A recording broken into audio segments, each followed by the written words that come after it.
नमस्कार दोस्तों, हमारी आज की कहानी का नाम है दूध। ये क्या, तू फिर उसको दूध पिलाने बैठ गई, कामचोर कहीं की। सुहानी ने जैसे ही दुधमुही मुन्नी को अपने सीने से लगाया, उसकी सास शारदा जी दहाड़ उठी। माँ जी बहुत भूखी है, ये कब से रोए जा रही थी। मैंने पूरा खाना बना लिया है, बस रोटियां सेकनी बाकी हैं। सुहानी ने दयनीय स्वर में कहा। सब बहाने हैं तेरे। अभी तेरे ससुर जी और केशव खाना खाने आते ही होंगे। चल उठ पहले, शारदा जी ने कड़क आवाज में कहा। माँ जी बस 5 मिनट। देखिए कैसे जल्दी जल्दी दूध पी रही है, बहुत देर से रो रही थी। सुहानी ने आशा भरी नज़र से सासू माँ की ओर देखा। इतनी देर से मुझसे बहस कर रही है, भर गया होगा उसका पेट। वैसे भी लड़की की जात है, उसको ज़्यादा क्या खिलाना पिलाना। शारदा जी ने हिकारत से कहा। माँ जी बस 2 मिनट, जरा भूखी भी रह गई तो मर नहीं जाएगी ये। चल उठ रोटी सेक। शारदा जी ने सुहानी का हाथ पकड़कर खींचा। सुहानी स्तब्ध हो गई। एक औरत होकर उसकी सास अपनी पोती के बारे में कैसी बात कर रही हैं। उसका मन हुआ कि कह दे कि आप भी उनके लिए 4 रोटियां सेक सकती हैं, और वो तो अभी आए तक नहीं हैं। और अगर 5 मिनट देर से उन्हें खाना मिला तो ससुर जी और केशव भी कोई, पर चुप रह गई। उसने बात को बढ़ाना उचित नहीं समझा और मुन्नी को प्यार से सहलाकर अपने से दूर किया। मुन्नी कुनमुनाने लगी, पर उसने उसकी ओर देखा तक नहीं, नहीं तो उसकी ममता उसके कदम रोक लेती। थोड़ी देर तक कुनमुनाने के बाद मुन्नी भी सो गई। शायद वो नन्ही सी जान भी समझ गई थी कि कोई फायदा नहीं है। सुहानी भारी मन से रोटियां सेकने लगी। उसकी शादी को 5 साल हो गए थे। घर के बड़े होने के कारण पहले जिम्मेदारियों में बच्चे के विषय में सोचा ही नहीं। केशव ने उसे पहले ही दिन स्पष्ट कह दिया था कि वो अकेला कमाने वाला है, इसलिए 4-5 साल बच्चे के बारे में नहीं सोच सकता। उसका भरा पूरा ससुराल था, सास ससुर, 3 कुंवारी ननदें और एक देवर। देवर की नौकरी लगने और तीनों ननदों की शादी होने के बाद सुहानी ने आखिर बच्चे की इच्छा जाहिर की। और ईश्वर की कृपा से 2 महीने पहले ही मुन्नी उसकी गोद में आई। अभी तक सुहानी ने परिवार के सदस्यों की खुशी के लिए कभी अपने बारे में सोचा ही नहीं। जिसने जब जो कहा मान लिया, जिसको जब ज़रूरत हुई उसकी मदद को चली गई। यहाँ तक कि प्रेगनेंसी के 9 महीने भी उसको कभी आराम करने को नहीं मिला। शारदा जी हमेशा कहती थी कि जितना काम करेगी, डिलीवरी उतनी ही आसानी से और नॉर्मल होगी। केशव भी अपनी माँ का अंधा भक्त था। जैसा माँ ने कहा वो ही सही। पर अब तो उसकी भी अपनी बच्ची है, उसके लिए तो कौन से सपनों में खो गई महारानी। इधर तेरे ससुर जी और केशव खाना खाने आ गए हैं, थाली लगा। शारदा जी की कर्कश आवाज से उसकी तंद्रा टूटी। उसका उतरा हुआ चेहरा और माँ का खराब व्यवहार देखकर भी केशव ने अनदेखा कर दिया।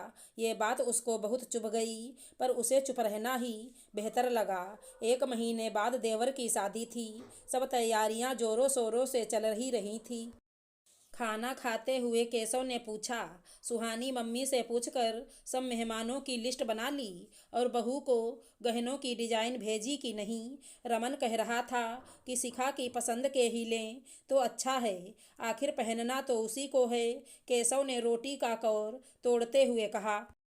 सुहानी के तन बदन में आग लग गई। आज तक उससे तो किसी ने मर्जी नहीं पूछी, और अभी जो आई नहीं है उसकी इतनी चिंता। सही तो है, अगर पति का साथ हो तो ससुराल वाले भी इज्जत करते हैं। जी हाँ, सब कर दिया है, उसने संक्षिप्त सा उत्तर दिया। देखो अब शादी को ज़्यादा दिन नहीं रह गए हैं, सब तुम्ही को संभालना है। अब काम में जुट जाओ, जरा भी आलस नहीं चलेगा। केशव के ये कहते ही सुहानी मुस्कुरा दी। आराम, और मुझे अपनी बच्ची को चैन से दूध भी नहीं पिला सकती, और सुहानी ने कहना चाहा, पर सुहानी खून का घूंट पीकर रह गई। ऐसा नहीं था कि सुहानी किसी बात में कम थी। वो आज के ज़माने की पढ़ी लिखी सुशील लड़की थी, पर विदाई के वक्त माँ बाप ने संस्कारों के नाम पर जो बेड़ियाँ उसको पहना दी थी, उनमें बस वो छटपटा कर रही। वो चाह कर भी ससुराल वालों की ज्यादती का विरोध नहीं कर पाती थी। उसे बहुत बार लगता था कि शादी तो दो दिलों का बंधन है, दो परिवारों का भी मिलन, पर उसमें हर वक्त त्याग और परीक्षा की वेदी पर लड़की की ही क्यों बलि दी जाती है। ऐसे ही दिन बीतते रहे। मुन्नी भी बहुत शांत स्वभाव की थी, हर एक के पास रह जाती और चुपचाप खेलती रहती थी। रोना तो जैसे उसने सीखा ही नहीं था। बस जब भूख लगे तो कभी कभार रोने लगती थी। बहुत बार सुहानी के सीने में दूध भरने लगता तो वो समझ जाती कि मुन्नी भूखी हो गई है। ईश्वर ने भी माँ बच्चे का कैसा अनोखा रिश्ता बनाया है। बिना कुछ कहे एक दूसरे की पीड़ा और भावनाएं समझ जाते हैं। मुन्नी भी शायद सुहानी की व्यवस्था समझती थी, इसलिए ज़्यादा रोती नहीं थी। शादी का दिन पास आ गया। उसकी तीनों ननदें अपने परिवार सहित एक हफ्ते पहले ही आ चुकी थी। घर मेहमानों से भरा हुआ था। हर कोई हर काम के लिए सुहानी को आवाज़ें दे रहा था। किसी को गर्म पानी चाहिए तो किसी को ग्लिसरीन वाला साबुन, किसी के बच्चे को बोर्नवीटा का दूध चाहिए तो कोई हार्लिक्स ही पीता है। कोई अपनी मैचिंग ज्वेलरी लाना भूल गया तो किसी को चूड़ियाँ चाहिए। जितने लोग उतनी मांगे। उस दिन महिला संगीत था। सुहानी सुबह से चकरघिन्नी की तरह घूम रही थी। मुन्नी को बस सुबह एक बार ही दूध पिला पाई थी। पता नहीं कहाँ किसकी गोद में थी वो। अभी बस 3 महीने की तो है। ऊपर का कुछ खाना तो दूर, ऊपर का दूध भी कभी नहीं दिया उसको। शाम के 4 बज चुके थे। सुहानी की छाती दूध से भरने लगी। उसने ढूंढा पर मुन्नी कहीं दिखी नहीं। उसका ब्लाउज गीला होने लगा। इसका मतलब मुन्नी बहुत भूखी है। वो तेजी से धर्मशाला के एक कमरे से दूसरे कमरे की ओर भागने लगी। तभी उसको मुन्नी के जोर जोर से रोने की आवाज़ आई। देखा तो काम वाली बाई उसको कंधे पे लेकर जोर जोर से थपकी दे रही है और मुन्नी बिलख रही है। उसका जी मुँह को आ गया।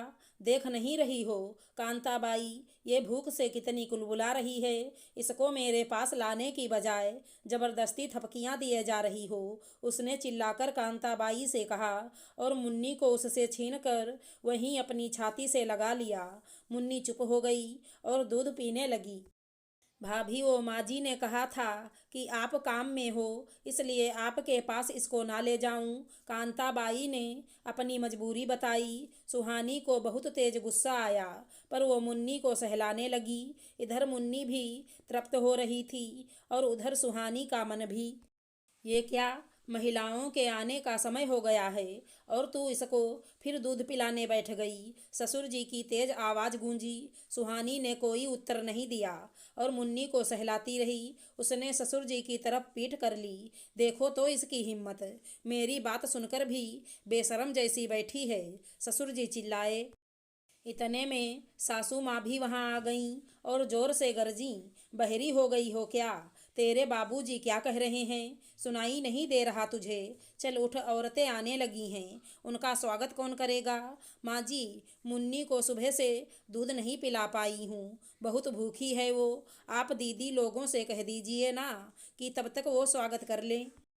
मैं बस 10 मिनट में आई, सुहानी ने अनुनय करते हुए कहा। वो तीनों पार्लर वाली के पास तैयार हो रही हैं। चल उठ, छोड़ इसको, कहते हुए शारदा जी ने मुन्नी को उससे छीनना चाहा। बस माँ जी, अब और नहीं, छोड़िए इसको। जब तक इसका पेट नहीं भर जाता मैं इसको छोड़कर नहीं आऊँगी। सुहानी ने दृढ़ स्वर में कहा। बहुत जबान चल रही है तेरी, ससुर जी बोले। आपको जो समझना हो समझिए। मैंने आज तक आप लोगों की हर बात मानी है, पर अब मैं एक माँ हूँ। अब मैं अपनी बच्ची को भूखा छोड़कर किसी भी काम के लिए नहीं आऊँगी। दीदियाँ तो तैयार हो रही हैं ना। अगर वो नहीं आ रही हैं तो आप ही महिलाओं का स्वागत कर लीजिए। आखिर आपके लाडले बेटे की शादी है। सुहानी की बात सुनकर मानो सबको सांप सूंघ गया। शारदा जी और उनके पति चुपचाप बाहर चले गए। सुहानी ने सुकून की सांस ली। आखिर आज एक माँ की जीत हुई थी। सुहानी ने प्यार से मुन्नी को सहलाया। बेटा, अब मैं किसी और के लिए तुझे कभी भूखा नहीं रखूंगी। मुझे माफ़ कर दे मेरी बच्ची। मुन्नी दूध छोड़कर सुहानी की ओर देखकर मुस्कुराई। शायद उस नन्ही बच्ची को भी आज माँ की जीत का एहसास हो गया था। वो फिर दूध पीने लगी। आज पहली बार माँ बेटी दोनों के मन में सुकून था। आशा करती हूँ हमारी कहानी अच्छी लगी होगी। धन्यवाद दोस्तों।